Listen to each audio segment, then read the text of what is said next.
जावा सीखने के लिए हमारे चैनल लर्न कोडिंग को सब्सक्राइब करें। हाय गाइस, आज के इस वीडियो में मैं आपको जावा के एक बहुत ही इम्पोर्टेंट फीचर्स के बारे में बताने वाला हूं। उसका नेम है जावा @ओवरराइड एनोटेशन। ठीक है, ये क्या होता है, इसे क्यों लाया गया, हम इसे क्यों यूज़ करें, यूज़ करने से क्या फ़ायदा मिलेगा हमें, सभी चीज़ों को डिस्कस करूँगा। बस वीडियो को ध्यान से देखिएगा और समझिएगा कॉन्सेप्ट को। चलिए स्टार्ट करते हैं। What is @override annotation? @override annotation is a new feature introduced in Java from JDK 1.5। ये एक नया फीचर लाया गया जावा में। तो इसे कब लाया गया? JDK 1.5 से ये फीचर जावा में आ गया, तब से आप इसे यूज़ कर सकते हैं अपने प्रोग्राम में। ठीक है, तो ये इम्पोर्टेंट कहाँ पे होता है आपको ये भी पता होना चाहिए। It provides a 100% clarity for the developer and compiler. Then the method is overridden method, and if it not overridden method, then the compiler will generate an error. @override annotation हमें 100% ये श्योर करता है, ना सिर्फ हमें बल्कि हमारे compiler को भी ये बताता है कि आपने जो मेथड यूज़ करा है वो ओवररिडन मेथड है। लेकिन मान लो आपने @override एनोटेशन को यूज़ किया है और आपका मेथड ओवररिडन मेथड नहीं है, तब कंपाइलर आपको एरर देगा क्योंकि आपने इसे यूज़ करा और आपने ओवरराइड नहीं करा। एग्जांपल से यहाँ पे मैं आपको समझा रहा हूँ। यहाँ पे देखो, हमने एक ए नाम का क्लास बनाया। ठीक है, अगर इस ए के अंदर मैंने यहाँ पे लिखा void m1, ये इसकी बॉडी, तो ये हो गया हमारा सुपर क्लास। अभी मान लो मैंने यहाँ पे एक और क्लास बनाया आगे चल के, क्लास भी, जो कि क्या कर रहा, एक्सटेंड कर रहा सुपर क्लास ए को। ये सब क्लास है। अगर इसके अंदर मैं यहाँ पे लिखूँ void m1, तो अभी आप कहेंगे कि ये m1 ओवररिडन मेथड है। आप किस आधार पे कहेंगे? आप एक्सटेंड ए में जाएंगे, देखेंगे m1 यहाँ पे भी है, रिटर्न टाइप भी सेम है, पैरामीटर भी सेम है, तो अभी आप बोलेंगे ये ओवररिडन मेथड है। लेकिन अगर मैं इसको कर दूँ m2, तो अभी आप फिर जाएंगे, यहाँ देखेंगे m2 है, यहाँ m1 है, तभी आप बोलेंगे ये ओवररिडन मेथड नहीं है। तो इस केस में क्या हो रहा है कि आप बार बार सुपर क्लास में जाके चेक कर रहे हैं मेथड को, खुद चेंजेस कर रहे हो, ओवररिडन है तो बोल रहे, नहीं है तो नहीं बोल रहे। तो इतना झंझट ना लेने से अच्छा है इसको भी m2 बनाते हैं। तो अभी ये हो गया ओवररिडन मेथड।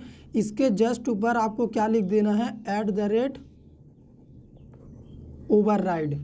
तो इसका मतलब ये हो गया ना कि 100% ये m2 मेथड ओवररिडन मेथड है। अगर कोई यूज़र आया, आपने इस क्लास को ढक दिया, ठीक है, वो सिर्फ इतने कोडिंग को देखेगा ना, फिर भी वो समझ जाएगा कि ये m2 मेथड ओवररिडन मेथड है, जो कि क्लास ए में कहीं ना कहीं अवेलेबल होगा। मान लो आप एक प्रोजेक्ट पे काम कर रहे हो, आपने 10 दिन काम किया, 15 दिन का आपने छुट्टी ले लिया।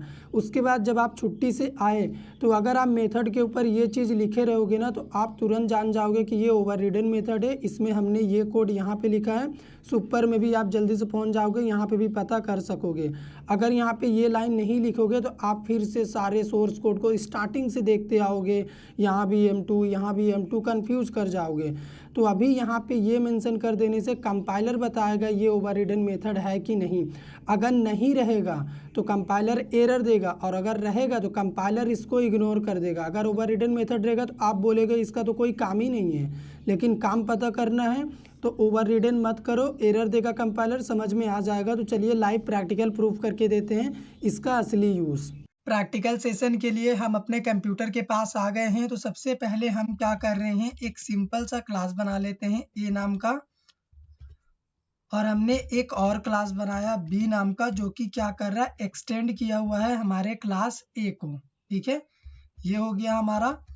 अभी अगर मैं अपने क्लास के अंदर, क्लास ए के अंदर यानी सुपर क्लास के अंदर एक मेथड बनाता हूँ जिसका नेम मैं रख रहा हूँ void show, और यही सेम मेथड अगर मैं क्लास बी के अंदर भी बना देता हूं इस तरह से,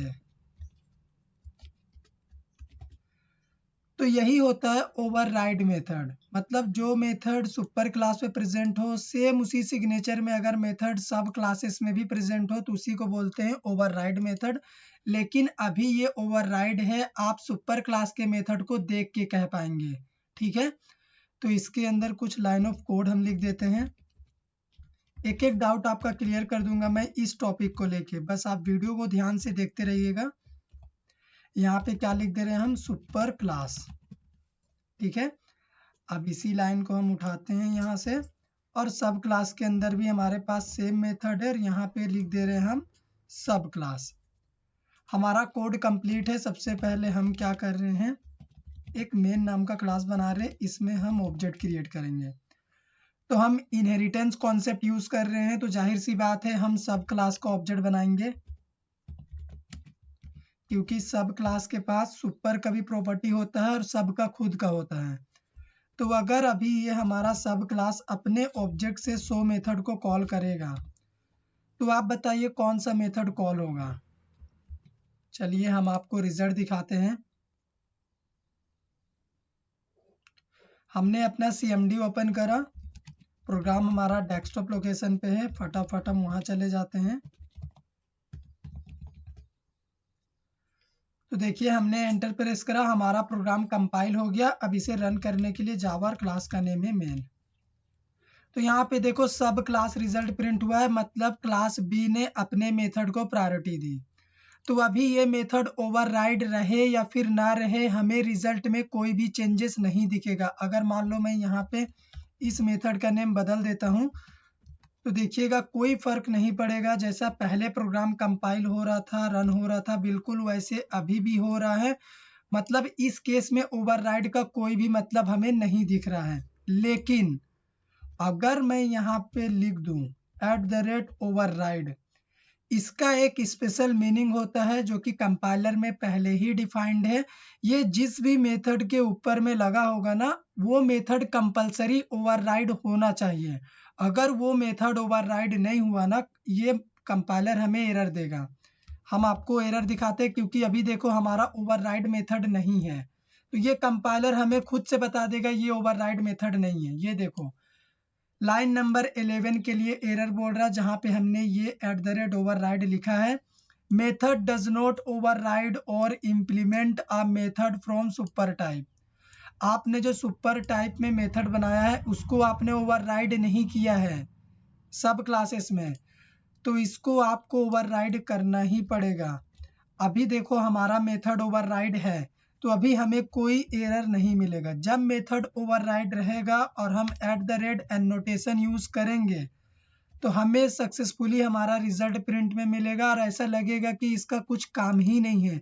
लेकिन ये कमेंट से बिल्कुल अलग होता है। कमेंट क्या होता है कि कमेंट को कंपाइलर हर हाल में इग्नोर करता है, फिर चाहे वो किसी भी टाइप का कमेंट हो। लेकिन @override एनोटेशन एक स्पेशल मीनिंग होता है, इसे कंपाइलर इग्नोर नहीं करता, बल्कि कंपाइलर इस लाइन को रीड करता है, उसके बाद ये पता लगा लेता है कि ये जो मेथड है ये ओवरराइड मेथड है। अगर होता है तो रिजल्ट डिस्प्ले करता है, नहीं होता है तो रिजल्ट डिस्प्ले नहीं करता है। और आपको हमेशा @override इनहेरिटेंस के केस में ही लगाना है, क्योंकि मेथड ओवरराइड रहेगा तभी हम इसका यूज करेंगे। अगर ओवरराइड मेथड नहीं रहेगा तो हम इसका यूज नहीं कर पाएंगे, क्योंकि ये हमें ओवरराइड के लिए एरर देगा। ये बस हमें एक 100% का सियोरिटी दे रहा है कि ये सब क्लास का वॉइड शो मेथड ओवररिडन मेथड है। आगे चल के अगर आप अपने इस सब क्लास में और मेथड ऐड करना चाहते हैं तो कोई दिक्कत नहीं है, आप कर सकते हैं। यहाँ पे सब टू क्लास अपने ऑब्जेक्ट से फिर सेकेंड वाले मेथड को भी आप कॉल कर लो इस तरह से। लेकिन हमारा पहला मेथड ओवरराइड होना चाहिए जो सुपर क्लास में था, ठीक है, क्योंकि हमने इसके ऊपर में देखो यहाँ पे @override एनोटेशन यूज किया हुआ है। अभी भी देखिएगा हमारा प्रोग्राम सक्सेसफुली कंपाइल होगा और हमें रिजल्ट भी देखने मिलेगा। ये देखो हमारा दोनों सब क्लास का मेथड कॉल हुआ है, जैसा हमने यहाँ ऑब्जेक्ट से कॉल किया था। तो ये सिंपल सा कॉन्सेप्ट था @override एनोटेशन का जावा में। जब आपका मेथड ओवरराइड हो तो आप मेथड के पहले इसे लगा दीजिए। तो इससे क्या होगा कि मान लो कोई अदर यूज़र आपके प्रोग्राम को देखने आया है, अगर आप उसको ऊपर का चीज़ नहीं भी दिखाएँगे सुपर क्लास का कंटेंट, तो वो यहाँ पे सब क्लास के कंटेंट को देख के समझ जाएगा कि क्लास ए के अंदर भी ये शो मेथड है, तभी तो यहाँ पे @override लिखा हुआ है। उम्मीद करते हैं आपका डाउट क्लियर हो गया है। क्लियर हुआ हो तो वीडियो को लाइक करिए, शेयर करिए। चैनल पे नए हैं, चैनल को सब्सक्राइब कर दीजिए।